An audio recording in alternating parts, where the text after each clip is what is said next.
One failed parser should not force a full re-embed.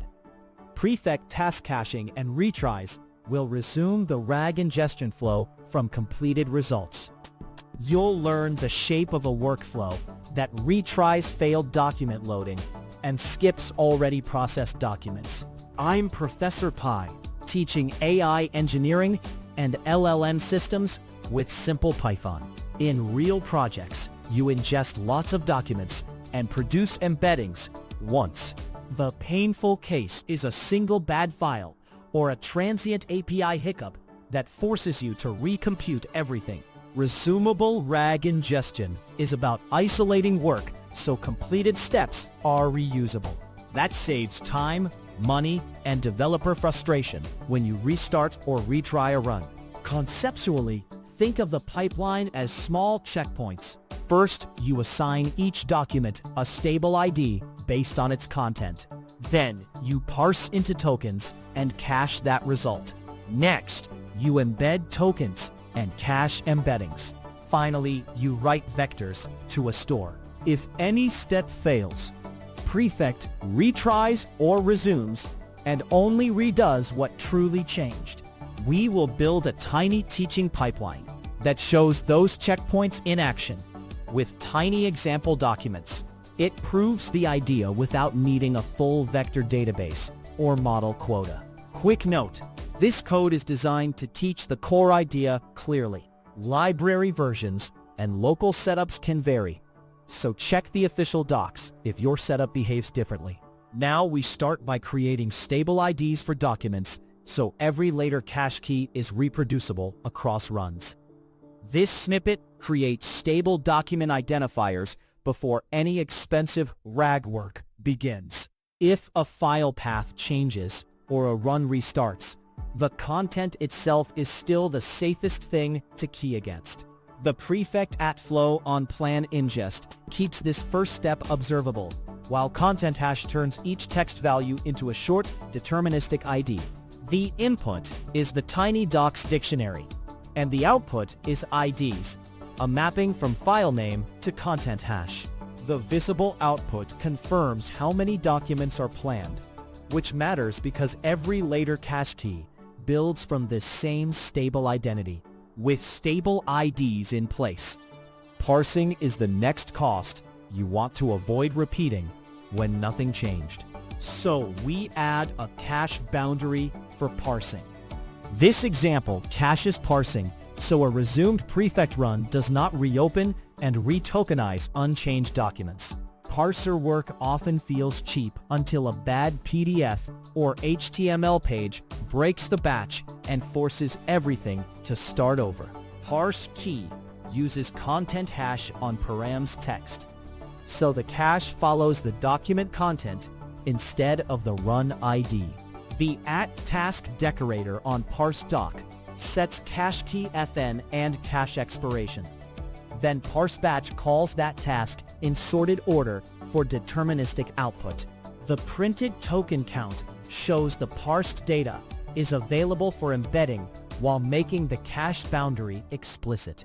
Parsing cached tokens still leaves embeddings vulnerable to transient provider failures, so we wrap embedding in a retryable task with its own cache key.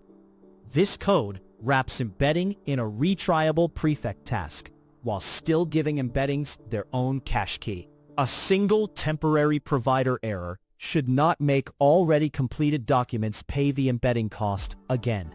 Embed key derives the cache key from tokens, and @task adds retries equals 1 with retry delay seconds equals 0, so this demo recovers immediately on the second try.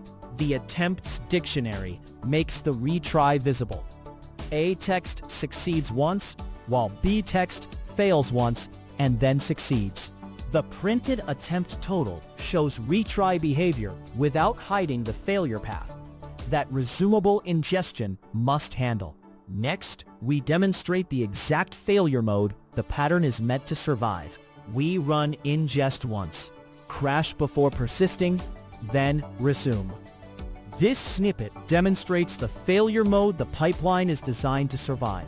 Ingest once, runs the cached parse batch and embed doc steps, then deliberately crashes before writing to store on the first attempt. On the second prefect at flow call, the same document content reaches the same cache keys, so completed embedding results can be reused instead of recomputed.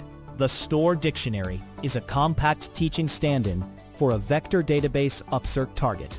The visible output shows that the resumed run needed 0 new embeddings, which is the core savings this pattern is meant to protect. Finally, we confirm the resumed state is actually useful by doing a tiny retrieval from the store.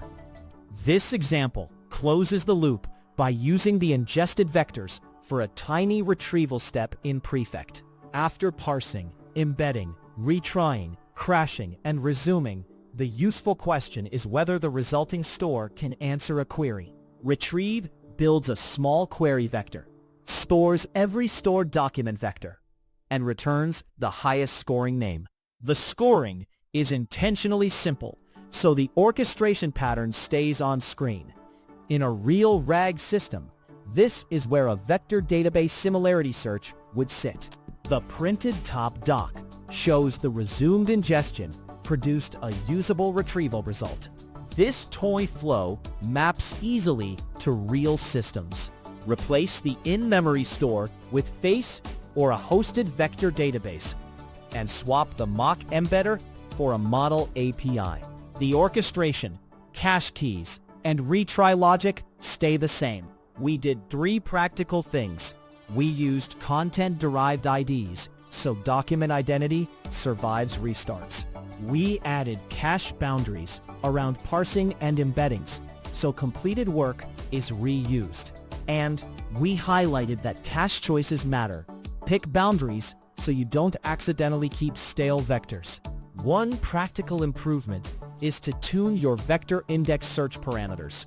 For example, deploy a FAISS index and experiment with nlist and nprobe for your real dataset. Adjusting nprobe will directly change recall and query time for your ingested vectors. If practical AI engineering helps, subscribe and watch the AI engineering videos.